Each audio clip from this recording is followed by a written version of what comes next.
The signal came without warning. No one expected it. It was weak, old, and broken in many places. It was still there, floating through the dark space like a lost voice. At first, Earth's deep space listeners thought it was just noise. But one machine in old AI, still running under the South Atlantic, base picked it up and didn't forget it. The signal didn't say much. It was short, only 37 seconds long. But what it said made the air colder in every control room. They are coming. Please. We have no defense. We are peaceful. They are not. They take stars. They take the sky. We beg anyone. Please help. Then silence. No name. No coordinates. No explanation, but in the background, just before the message ended, there was a scream. Not loud, not wild. Quiet, broken sound. Like someone who had already accepted death. It was not meant for humans. The words were spoken in Varnekiana. Peaceful, alien language that only a few Earth scientists understood. That was the first mystery. The message wasn't even directed toward Earth, but Earth heard it anyway. And Earth answered, not through the regular systems, not through the United Terran Council, not through the diplomatic corps. Those were too slow, too polite. Instead, the signal woke up something else. A forgotten place below Greenland's ice, deep underground, came alive after 200 years of silence. Inside, a light flickered on. Systems blinked back from sleep. Metal doors unlocked after centuries, and in a cold chamber lined with steel, 9 black pods opened. Humans stepped out, but not ordinary ones. They moved without sound. Eyes sharp, cold, trained, skin marked with codes. No names, no families, only a purpose. They were called the Cerberus Division, a unit erased from records, even Earth's own. Created in the old wars when peace had not yet been found. Designed not for defense, for elimination. Their training wasn't public. Their skills weren't human. They didn't wear flags. They didn't speak unless needed. And they never questioned orders, because they were made for the one thing. Earth still feared, response without mercy. Major Rika Kale was the first to step out. Her hair was white as ice, even though she was only 35. From the treatments, the cryocycles, the neural burns, her file said she was dead. All of them were officially dead. That was how Cerberus worked.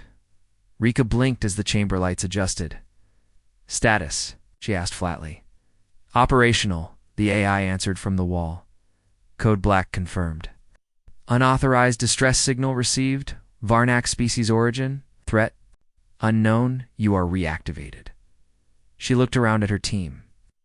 8 others stood in silence, watching her. They didn't need motivation. They didn't need a speech. They only needed coordinates. What's the response level? Rika asked. The AI paused for half a second. Directive. Predator protocol. No contact. No warning. Eliminate threat. That made her smile, but only a little. In another part of Earth, high above in orbit, a ship began waking up. It was black, shaped like a dagger, with no insignias. It had no name. It had no crew outside Cerberus. The last time this ship moved, 3 civilizations fell. Now, it waited. Rika and her team walked inside without speaking. Systems greeted them like old friends. Weapons unlocked, suits attached themselves to their skin. The AI of the ship synced with them in silence. They didn't ask what the threat was. They didn't need to know. Something had screamed in space, and humans had decided to hunt far away. On a planet named Varnak 3, wind blew over ashes. Buildings lay shattered. Trees burned black. The sky held a strange red glow, not from sunset, but from radiation. A child's toy floated in the wind. No one was left to pick it up. The Varnak had been peaceful. They never built armies, never developed weapons. Their world was full of music, study, and light. For 1,000 years they believed in life, not war, but something came, something that didn't care about peace. The CERN. They didn't arrive. With fleets, they didn't make demands. They didn't even talk. They simply came and began to take. First, The moons vanished. Then the heat from the sun started to dim. Then came the Death Ship's black machines that dropped from orbit and began harvesting every living thing, not just killing, consuming. And the worst part? They didn't need to. They just wanted to. One Varnock elder had survived long enough to send the message. He had whispered it from a hidden cave while watching his home burn. He hadn't hoped for much. He only wanted someone to remember that they had existed. But now, someone was coming. The Cerberus ship dropped out of hyperspace with no flash, no signal, no light. It just appeared like a shadow waking up. The planet below was marked red and black. Nothing moved. The CERN were already gone. "Scan for thermal echoes," Rika said. The ship obeyed. "There," the AI responded. "One point, subterranean, still alive." Rika nodded. "Drop in." The ship opened, and 9 figures dropped. From orbit like falling stars. No parachutes, no engines. Their suits handled the heat. They hit the ground like bullets. When they stood up, the Earth itself seemed to hold its breath. The cave was small and cracked. Inside, one Varnock elder sat shaking, his skin gray and dry. His eyes glowed faintly in the dark. He had not spoken in days, but when he saw them, these tall figures in black, their faces hidden by masks, he whispered something in fear. "Not them again." Rika took off her mask. Her eyes were calm, cold, not angry, not kind, just ready. "We're not them," she said. "We're worse." The elder fainted. Back in orbit, the ship finished its scan. "Found something," the AI said. "Show me," Rika ordered. A map appeared. 3 systems away there was heat, ships, movement, power that pulsed like a beating heart. "That's where they went," she said quietly. Her second lieutenant, Grakatal, scarred man who never smiled, spoke for the first time. "They think it's over." Rika looked down at the burned world. "It's just beginning." The CERN didn't believe in resistance. For centuries, no one had ever fought back. Their enemies begged, their victims hid. Some tried to run, but no one hunted them. Until now, 3 days later. In a dark system surrounded by dead suns, a CERN collector ship floated in silence. It was a city-sized creature of black metal and bone. Its walls pulsed, its drones moved, like insects feeding on broken planets. Inside, no alarms rang. No signs of danger showed, until one CERN drone stationed at the outer ring went offline, then a second, then 12. The CERN mind took 1.7 seconds to notice. By then, Rika and her team were already inside. No doors were opened. No airlocks breached. They had cut through the hole like it was soft skin. The screams inside of that ship were never recorded. No one lived to tell the story. All that remained was a broken transmission sent from the dying ship's mainframe. Before the fire reached it, the words were few. "They are human." And then silence. Back on Earth. The message that had started it all was now archived, officially. Nothing had happened. No response was sent, no team was deployed, and the Cerberus ship never returned to any human station, because they weren't coming. Home, their job wasn't to return. Their job was to erase. And the hunt had just begun. They moved like shadows, fast, silent, and without hesitation. No one saw them enter. No alarms went off. No ships followed. They didn't need backup. They were the backup, the kind that came too late for most, and just in time for revenge. On board. The dead CERN collector ship, the walls were still burning. Black smoke floated in zero gravity. Torn wires sparked like tiny stars. Metal bones cracked and groaned as the ship died slowly in the dark. In the center of it all, 9 humans stood. Still, blood and ash covered their armor. Strange liquid green, thick alien dripped from their gloves and boots. None of them spoke. Not yet. Major Rika Kale stood at the front. Her faceplate was cracked, but her eyes were calm. She looked at the last piece of the CERN Central. Brain twitching on the floor like a dying insect. "They were slower than I expected," she said softly. "They were starving, Grak answered, wiping something off his blade. They thought no one would come. They were wrong. The rest of the team began moving again, checking rooms, burning the remains, planting beacons. This was not just a mission. It was a warning. The humans didn't just destroy the ship. They erased it. Every trace, every file, every piece of technology. Nothing would be left behind. No evidence they were even there except fear. The Cerberus Protocol wasn't just about killing. It was about making sure no one ever tried again. Back on the Cerberus ship high above in orbit, the AI watched without emotion. Threat neutralized. It said calmly. Confirmed, Rika replied through her coms. What's next? The AI didn't pause. Another CERN vessel detected. 3 systems away. Civilian structure targeted. Time to interception. 14 hours. Launch trajectory. Locked in. Rika turned to her team. Ow! No sleep, no one objected. Cerberus agents didn't sleep much anyway. They returned to their ship like phantoms. As the collector ship behind them crumbled into black fire, the Cerberus vessel vanished into the stars again, in another part of the galaxy. The CERN were preparing for their next harvest. A small blue world covered in oceans and light jungles was marked for extraction. The planet had no military. The local species had barely discovered basic satellites. They were perfect prey. CERN extraction ships hovered just outside the atmosphere, charging their energy drills. The CERN leader aboard the primary vessel was ancient, his eyes cold, mouth silent, thoughts only of consumption. Then the lights in the control chamber flickered. The CERN commander blinked. Strange. That had never happened before. Then a sound echoed through the ship. Not a scream, not an explosion, a voice. 3 words, "We see you." Then silence. The commander turned, trying to speak, but his voice didn't reach his mouth. Behind him, in the control room that was supposed to be sealed, a shape moved, black armor. Human height, red eyes glowing from the faceplate. The CERN tried to call for help, but the room was already dark. By the time the security systems activated, the control room was empty again, except for the CERN leader's head. Lying on the floor, staring at nothing. Hours later, when the extraction fleet tried to run, half their ships exploded from the inside. The rest were disabled one by one. It wasn't a battle, it was a hunt. The humans were not using big fleets, no large weapons, no armies, just 9 silent predators. But they were enough.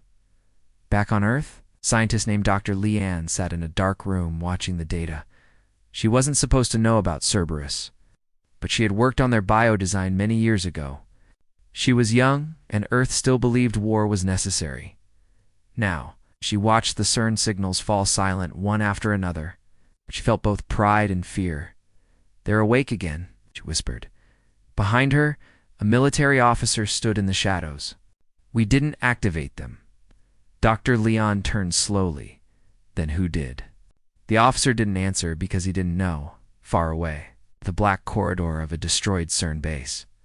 Grak lit a fire with a plasma torch and stepped back. A huge symbol burned on the wall cut deep into the metal. It was simple, sharp. Skull with 3 eyes. The symbol of Cerberus? You think they'll understand? One of the newer operatives asked. Grak looked at him without expression. "They don't need to understand," he said. "They only need to fear it." Rika joined them. "Next target?" confirmed the AI answered. "Deep CERN Fortress. High risk, high value, many civilians nearby." Rika nodded. "Then we don't wait? Predator protocol remains active?" She looked out into the void. "They asked for help," she said softly. "We're giving it." "But they didn't ask us," the younger operative replied. Rika smiled slightly. "That's the point." The CERN had ruled the darkness for centuries. They were not used to running. They were not used to fear. But now, something hunted them. Something that did not speak, did not bargain, did not stop. They had awakened the one species that didn't believe in surrender. Humans were once prey. Now were the predators, and Cerberus was hungry. The stars were missing, not dimmed, not hidden. Gone. 3 systems near the galactic rim had turned dark. First, their light faded. Then the gravity collapsed. Then, nothing like those stars had never existed. But telescopes recorded the truth. Something had eaten them. Major Rika Kale stood in silence on the Cerberus ship's bridge, staring at the recordings. Her face was calm, but inside, she felt something she hadn't felt in years. Not fear. Not anger. Curiosity. "What is that?" she asked softly. The AI responded after 2 seconds. The CERN advanced form. Central hive, not biological. "Believed to feed on solar plasma and core radiation," Eight Sunscrack said behind her. "Yes," the AI confirmed. Slowly, with precision. 1 system every 39 days. "How many left?" Rika asked. "Too many," said the AI. She turned to her team. "Then we speed up. The CERN weren't just monsters. We're old. Older than humanity. Older than most things still breathing in this galaxy. They didn't just invade for fun. They harvested. Coldly, systematically, their ships moved like living machines. Their thoughts were networked. No emotion. No purpose, but hunger. But even they hadn't expected humans, and now they were adapting. In System Yara 12, the CERN had begun preparing for the next feast. A star named Velthra, medium size, stable burn, 5 orbiting planets. 2 of them green and full of life. One of those planets sent a message last week. Another call for help. But the CERN had blocked it. Or so they thought. Because Cerberus doesn't wait for permission. They felt the pattern. They saw the path, and they were already en route. The ship flew dark, silent, faster than the CERN's sensors could detect. And inside, Rika prepared her team. "Everyone listen," she said. "This is not like before. This is a Fader ship. Large central hive on board, 10,000 CERN units estimated." She paused. "No civilians on board. This one's pure kill zone." They didn't blink. They only began arming. One by one, the suits locked into place. Weapon systems synced, neural implants warmed, eyes turned from human to something else. Cerberus wasn't human anymore. They were what humans had to become too. Survive the darkness. The Cerberus ship dropped into Yara 12 like a ghost. Sensors off. Lights off. Weapons hot. The CERN didn't see it coming. Their harvesting drills had already begun deployment over Velthra. Red beams reached toward the star's core. The process would take 12 more days. But Cerberus had no intention of letting them finish. "Entry plan?" Grack asked. 2 teams, Rika said. "Divide and ruin." "Team 2 plants the core bombs, and you?" "I'm going straight to the brain," Grack smirked. "You always take the fun part." Rika's face was steel. "I take the part that ends this." The breach began in silence. Cerberus operatives cut through the side of the CERN mothership using molecular blades. No alarms, no noise. Inside, black walls pulsed with wet sound like breathing metal. Hundreds of CERN drones moved in tight formations. Their limbs clicked. Their eyes glowed. But when they turned to check the corridor, they were already too late. Human blades moved faster. Bullets curved. Midair. Plasma sliced through walls. The first wave of CERN fell without firing a single shot. The second wave screamed. The third didn't exist long enough to understand what happened at the heart of the ship. The CERN core blinked awake. Felt pressure, pain, loss. It had never felt loss before. A strange signal reached at a simple one. "We are coming." The core fired all internal defenses. Turrets popped up. Walls closed, but Rika was already inside. She moved like smoke. Her armor cloaked and shifted. Her blades burned white. Behind her, 6 CERN fell in perfect silence. She didn't. Slow, she reached the core, a large, glowing brain, pulsing with red light, and stopped only once. "You eat stars," she said. The brain answered in her mind. "We survive." "No," she said coldly. "You hide inside the light of others." And then she threw the device. It stuck to the core surface and began burning through Protocol 9. Confirmed, the AI responded. Extraction? Grak's voice asked. RIK looked around the hive. Negative, she said. Grak didn't argue. None of them did. They all activated their devices. Deep bombs. Nuclear void tech. Designed to erase even the memory of a ship, Rika took a last look at the core, burn in the dark. Then everything turned white. Minutes later, from far orbit, the Cerberus ship detected the blast. The CERN mothership didn't explode. It collapsed, folded inward, like it was being swallowed by itself then. Silence. Nothing left. No survivors. No light. Just cold space. Where once a predator lived, the CERN across the galaxy felt the loss, like a scream across their network. Something vital had died. Their oldest feeder brain, their strongest node, gone. And worse, they still didn't know how, but one word echoed in their system, transmitted before the core went dark. A word they hadn't heard in 2,000 years. Human. On the Cerberus ship, far away now, Rika sat in silence. Her team had escaped. Seconds before detonation, it's not all made it. 2 operatives were gone, Thorne and Halley. No bodies recovered, but they had known what this mission was. They hadn't come back for medals.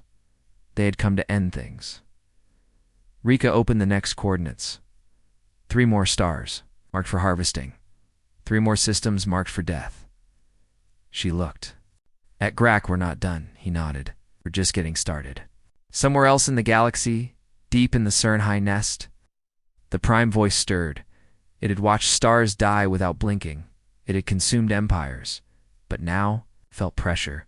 Something new had entered the cycle, something that didn't eat, didn't flee, didn't beg, something that only destroyed those who preyed on others, and worst of all, it was human. The CERN had never run before. They didn't know how to retreat. They had no words for surrender. For 1,000 years they had moved from system to system, harvesting light, burning worlds, and silencing voices. No one had stopped them. No one had dared. But now, across 10 systems, CERN ships had stopped moving. Their drills were cold, their engines silent. Whole fleets floated still in the void, watching in the dark because something was out there, and it was hunting them. It didn't speak. It didn't broadcast threats. Didn't negotiate. It simply commanded. Systems went dark, for the first time in their long, cruel existence. CERN feared on the edge of the Yalti Nebula. A CERN listening station monitored the stars. The station was protected by a fleet of 30 defense drones. It had thermal cloaks, gravity mirrors, and blacklight shields. No one had ever breached it until today. The warning came too late. First, the outer drones lost signal. The station commander dismissed it as radiation spikes from the nebula. Then the gravity inside the station shifted slightly, like something massive had just moved past them without being seen. Then the lights died in the silence. Something walked down the main corridor, boots on steel. A pattern, heavy. Controlled. The CERN security drones powered up. They saw nothing, only shadows. Then a whisper. Predators never knock. The first explosion ripped through the heart of the station. Seconds later, Cerberus agents moved room to room, clearing every chamber with deadly precision. The CERN didn't get a chance to fight back. Some tried, most failed, before pulling a trigger. Rika Kale kicked open the final door. Her armor was scratched. Her blade was red. She stared at the last CERN scientist, a spindly thing trying to crawl through a vent. You watched them die? She said coldly. The creature hissed. We take to survive. Rika raised her pistol. Now you learn how. It feels to be hunted, she fired. Grak met her outside the station. That's the last one, he said. Scan again, she ordered. He tapped his wristpad. All clear, no signals left. The Cerberus ship uncloaked above them, silent as death. Rika stared up at it. How many did we stop this week? Grak checked the data. 4 feeder ships, 2 extraction fleets, 1 processing plant. This station makes 8. She exhaled slowly. And how many more? The AI answered for them. 91 remaining known targets. Rika looked down. Then we were just getting started. The CERN tried to adapt. They built bigger ships. They changed tactics. They even tried traps, sending fake distress calls. Baiting Cerberus. BERUS. It didn't work. Cerberus didn't answer calls. They followed patterns, energy spikes. Ship routes, sun temperatures. They moved in silence, predicted every next step, and struck before the CERN could even prepare. And when the CERN sent an assassin drone to Earth, trying to stop the source, didn't even flinch, because Earth hadn't sent Cerberus. Earth had unleashed it. Cerberus was no longer answering to any government. No command. No council. They had become something else entirely. A law of the stars. Predator. Response to cosmic terror. The galaxy had a new natural order, and humans were at the top of it, in one forgotten system. A CERN nursery ship floated over a dying red sun. It was large, almost the size of a moon. Inside were thousands of eggs, waiting to be hatched. The ship had no weapons. It was never supposed to be found, but Cerberus found it. Rika stood in the hatch bay with her squad. No one moved. Orders, one operative asked. Confirmed, said the AI. CERN classification, Type E, breeders, future threat level, catastrophic. Rika walked into the chamber. Eggs lined the walls, pulsing with dim green light. This is where they grow, she said quietly. Grack lowered his helmet visor. Then this is where they end. It planted charges the eggs never hatched. Across the galaxy, stories began to spread. Pirates whispered of black ships that never made a sound. Smugglers talked about systems that had turned cold overnight. Traders swore they saw humans walking on dead CERN vessels, marking symbols into metal walls. Skull with 3 eyes. The symbol of the ones who never spoke. The ones who never left. Survivors. The ones who fought not for victory, but for punishment. Some alien cultures called them ghosts. Others called them demons. But the CERN had only one name for them. Death that walks like a human. Inside the Cerberus ship, Rika sat alone in the dark. She watched old videos footage. From Earth, before the stars called them. Cities. Oceans. Children laughing. Blue skies. She hadn't seen home in a long time. Grack entered quietly. Another distress signal, he said. She nodded. Got it at Charoth's reach. A science. Colony CERN, have it surrounded. She stood slowly. Her armor locked in place around her legs. We saved them? Shrugged. They didn't ask for help. She loaded her weapon. Doesn't matter. In Zareth's reach, the CERN ships closed in.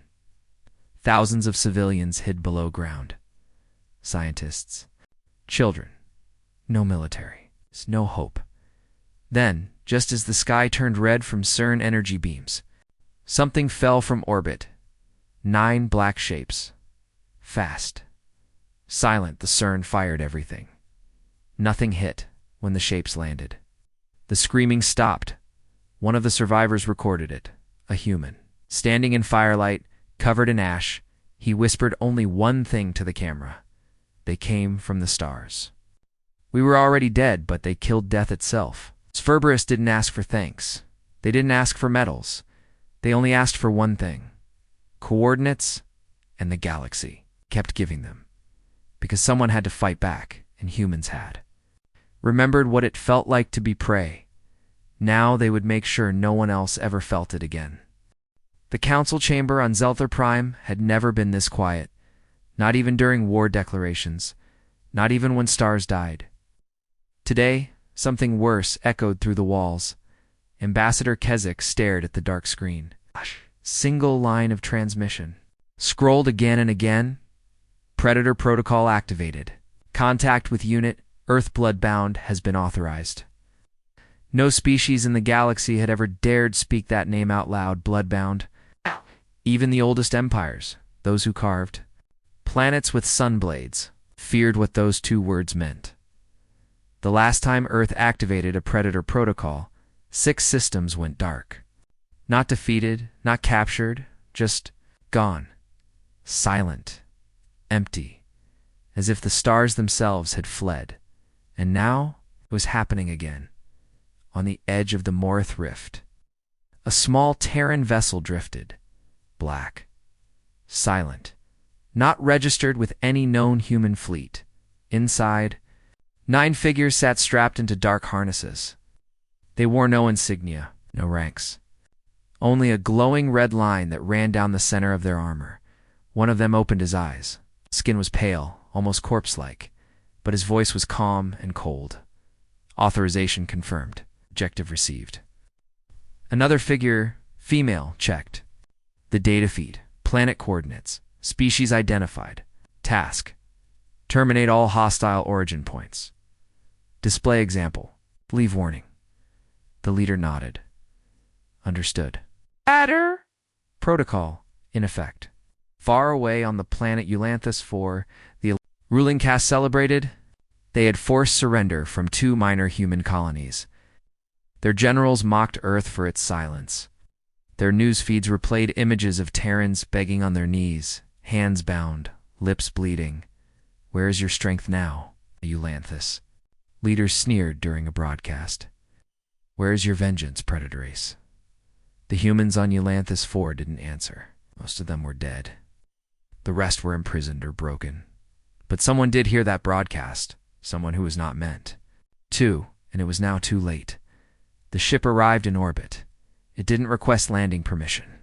It didn't identify itself. It simply sent one warning, in pure binary. To all frequencies, evacuate within 12 minutes. After that, consequences are no longer Earth's responsibility. The Eulanthus officials laughed. 12 minutes? What will you do? We have towers, fleets, planetary shields. The ship opened its side panels. Inside were weapons no one in the galaxy recognized. Not because they were new, but because they were. Ancient, forbidden. The kind humans swore to never use again, lest the Predator Protocol was triggered. 12 minutes passed, no one evacuated.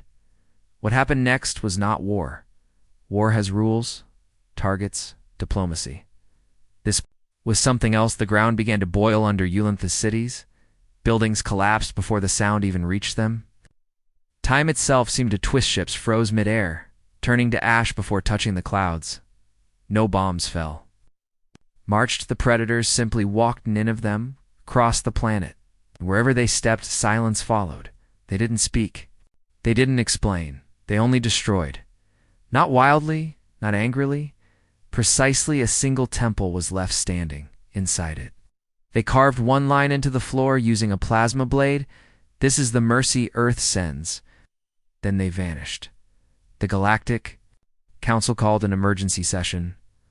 What just happened? Screamed the Mactari speaker. That wasn't war, wasn't punishment. That was extinction without reason. Ambassador Keswick stood up slowly. It was reasoned. He said, "You activated it. You asked the question." He turned to face them all, and Earth answered. The room fell into silence. Only now, too late. Did they understand? The Predator Protocol wasn't created for defense. It was created for regret, and the galaxy had just remembered. What happens when humanity unleashes its worst? Not for conquest, not for pride, but for vengeance. Vengeance cold enough to freeze stars. Vengeance smart enough to walk without making a sound. And vengeance that never ever needed to raise its voice. The stars above the Denari colony station flickered like distant ghosts. Ships passed by, silent shadows cutting through space. No one dared to speak too loud on the station, not since the incident. It started 5 days ago. The last message from the Verak fleet came in as static. No distress call, no warning. Just silence. Admiral Grant stood on the edge of the command deck, watching the deep black through reinforced glass. His claws tapped slowly on the metal rail. He was not afraid of war. He had fought too many. But this silence, this stillness, this was something else. Still no response from the human ship? He asked, voice sharp. His officer nodded, eyes wide. Nothing, Admiral. Not even a ping. They had requested aid from Earth. Yes, a foolish request, maybe desperate, but now they realized Earth had answered. Yeah. Just not with words. Commander Elon of the Drevik Watchers watched the station's security feed again and again, frame by frame. The footage showed something unnatural: silent ships, dark as shadow, moving through the void.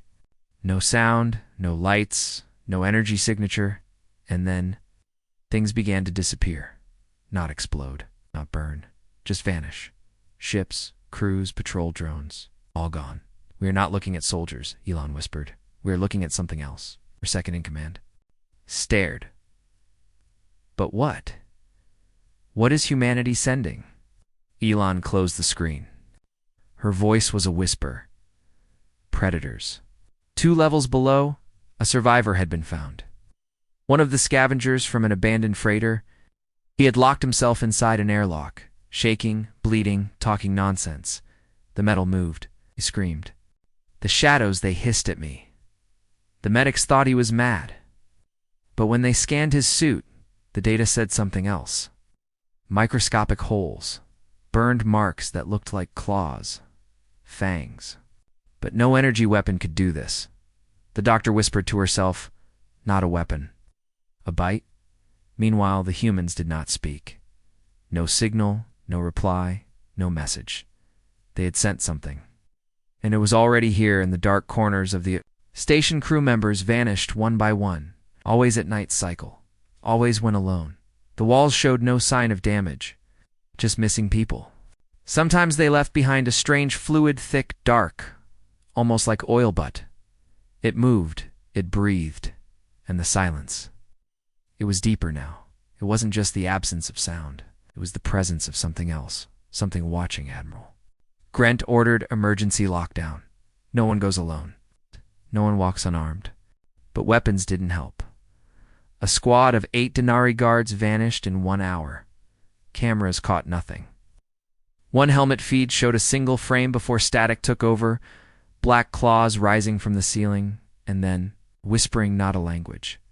Just sounds like something remembering how to speak.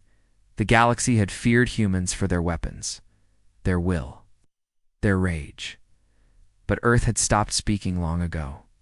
They didn't argue with the Council. They didn't threaten. They didn't warn.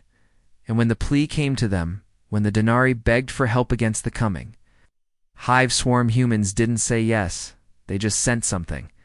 Now the swarm was gone. Every hive ship that entered Sector 9 had vanished. Not one signal, not one scream. Just silence. And then silence spread. Not just to the swarm. Now it was coming for the Denari. Commander Elon gathered the surviving officers. Her voice was firm. "We don't know what Earth sent. Right. But they are not soldiers. They are not machines. They don't need commands. They don't wait for orders." Shh. She looked each officer in the eye. "They are hunters, and we invited them." One officer, a young male, asked softly, "Why would humans send such a thing?" Elon's voice dropped. "Low, because they listened. They heard us beg for help. And they decided words were no longer needed." In the deep maintenance decks, a strange shape moved in the dark. Tall, silent, smooth black armor, no markings, no face. It crouched beside a door, opened it without a sound, and vanished into the corridor. The door sealed behind it without a single alert, no alarms, no motion sensors triggered, just absence. Wherever it walked, lights flickered and died. Wherever it moved, the silence grew heavier. Admiral Grant finally did the unthinkable. He sent a message to Earth. "We request immediate communication. There's a presence aboard. Is this your doing?" The reply came 2 hours later, a simple line. "You called, we answered. Nothing more. No signature. No location, no tempt." Just that line, the Admiral felt his heart sink. "What are they?" whispered. Elon answered from behind him. "They are the reason Earth does not fear thee." Dark. Then the station shook, not from impact, but from something inside. Decks began to go offline. Power grids shut down in sequence. Not from sabotage, but like something was feeding on them. The lights on the command bridge dimmed, then flickered to red. Backup systems failed, and then they heard it, not a scream, not a roar, but a clicking, like claws tapping on steel, slow, steady. Getting closer, the last camera feed captured a hallway, cold, empty, silent. Then one by one the lights died. A black figure passed by. It's barely visible in the shadows. No face, no eyes. But behind it, darkness moved like smoke. Not a machine. Not a beast. Something in between. And then the camera went dark. Now, only one thing was clear. The plea had been heard. The predators had arrived. And they were not here to protect. They were here to hunt. The jungle was thick, hot, and silent. Silent. Captain Reese crouched behind a burnt tree, watching the ground shake with something heavy. His helmet read, "Unfamiliar biomass detected." Close. Very close. Behind him, two other humans private. Kell and Sergeant Novell, their breath. Their skin was dirty, suits torn, faces full of tension. Something was out there. Something that wanted them dead. This was not a war. This was a hunt. But not one the humans started. Not this time, too. Weeks ago, a planet called Dorak sent a signal across the stars. It was not a distress signal. It was a challenge. They had hunted everything on their savage world. Beasts with bones like steel, creatures that breathed acid, even shadow beasts that lived only in the dark. Thorak warriors grew stronger by hunting. Stronger prey, and now they wanted to hunt humans. The signal was simple. We have heard of your kind. You kill. You survive. Come. Let us see if the rumors are true. The Galactic Council ignored the message. Many feared what would happen if Thorak warriors ever reached space. But humans, they accepted. No reply, no message, just 5 dropships. Sent in silence, Captain Reese was on the third one. The minute they landed, the Thoraks were ready. Hundreds of them. Armored in thick bone plates. Weapons fused into their bodies. Eyes that glowed in the dark. Smiles that showed sharp teeth. They didn't fire first. They waited in the trees. In the dark.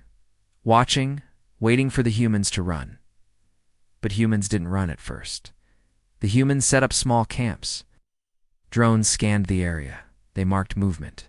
Strange symbols burned into trees. Skulls of animals as big as tanks. Some still. Fresh, dripping blood. By the second night, the first human squad vanished. By the third, bones were found. Clean, picked. Arranged in patterns that weren't human. The message was clear. You are prey now. But Captain Reese didn't break. He didn't hide. He didn't cry for rescue. He hunted back. Nova planted traps. Kell learned the paths the Thoraks used. Reese did something none of the Thoraks expected. He waited. He let himself bleed. On purpose. Just a little. He let them smell him. Then he laid his trap. The Thorak warrior that came for him was tall, armored and smiling. It thought Reese was weak. That humans could not survive the forests of Thorak. It jumped from the trees like death from the sky. But Reese was ready. He rolled aside. Activated a spike trap hidden under the soil. The warrior shrieked as a spear of metal tore through its chest. But it was still alive, until Nova fired 2 shots. Into its face, Kell whispered one down. Reese said, "They're not gods. They bleed." They started winning slowly. Each day, they killed 1 or 2. Then more. They used noise to trick them, set fires to confuse them. They lured the hunters into their own kill zones. The Doraks began to fear. For the first time in centuries, they were the hunted. But it wasn't enough. One night their camp was surrounded. It's not by a dozen Thoraks, not 50, but 100. Massive, armed, growling. Reese stood up, rifle in hand, calm. "You want to know if the stories are true?" He shouted into the jungle. He smiled. "You're about to find out." What the Thoraks didn't know was that this wasn't just a mission, it was a test. The humans had sent their Predator unit soldiers trained to survive the worst hells in the galaxy, and Reese was their leader. A whistle cut the air. Explosions lit up the night. Kel's drone swarm dropped like rain, each carrying micromines. Nova's turrets activated. The jungle became fire and metal, and then Reese charged. He didn't run away. He ran into the Thorak line. He fought like the stories. Like the legends the aliens feared. Knives, guns, fire. When morning came, blood soaked the soil. Trees burned. Smoke rose into the sky. Dozens of Thoraks were dead. The rest had fled. 1. Humans stood in the Ashdot Captain Reese. He stared at the Thorak ship high above the trees.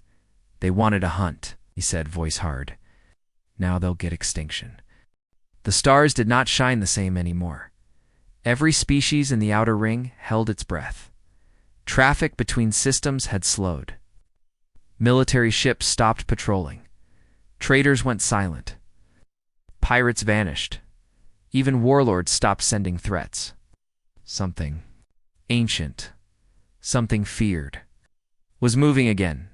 They called them predators and whispers now, not because of teeth, or claws, or size, but because humanity had returned. Not the diplomats, not the scientists, not the colonists, the ones who came back, were built for war. It started at the edge of the ruined Talari cluster. That was where the Zervik fleet tried to rebuild their power. They thought humans would stay on Earth, tending to their own affairs. They thought wrong. Without warning, a human warship appeared in Tolari space. One ship, no name, no flag, just matte black steel, and a silence that screamed louder than weapons LURV-EK sensors didn't even detect the ship until it fired. The first shot split a destroyer in half. No warning, no demands, no delay. The Zervik panicked. A5 cruisers opened fire in every direction. They didn't know what they were shooting at. They didn't know if there were more ships. It just fired. Desperate, terrified, it didn't matter. One by one, the Zervik cruisers vanished in blue fire. Not explosions, not plasma. Something else. Something cleaner. Something colder. Their ships weren't just destroyed. They were erased.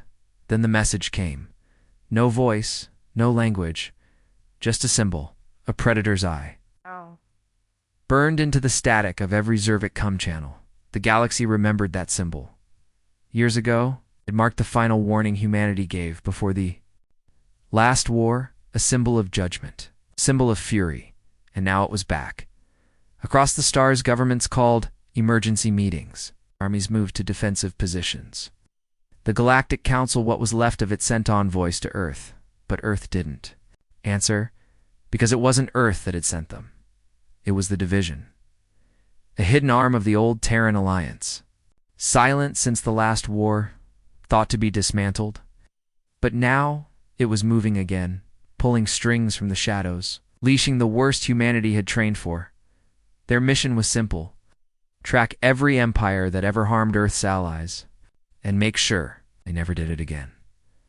One by one, worlds went dark. First, the Irinth mining moons. Then the Torvik listening posts. Then an entire Zakari outpost vanished, its atmosphere stripped, its core shattered. Every time, the same mark remained: the eye of the predator. The enemies of humanity tried to unite. They gathered fleets, called in debts, promised revenge.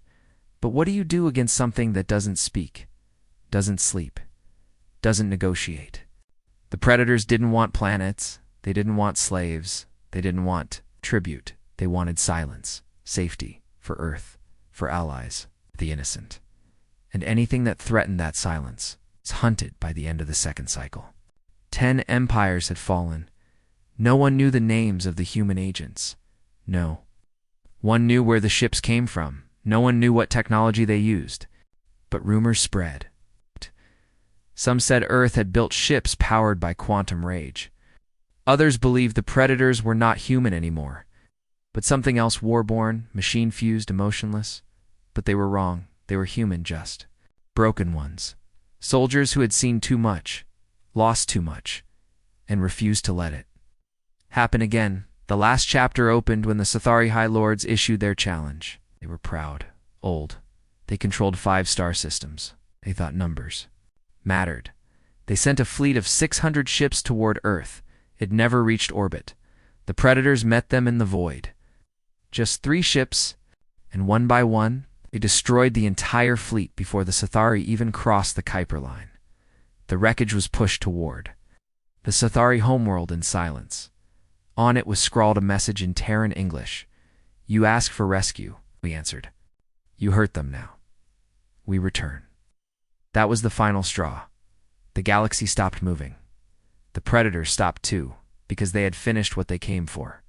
The plea that started this journey had come from a small colonia, non-human one, begging for protection when everyone else ignored them. Humanity, true to its ancient violent oath, answered with its monsters.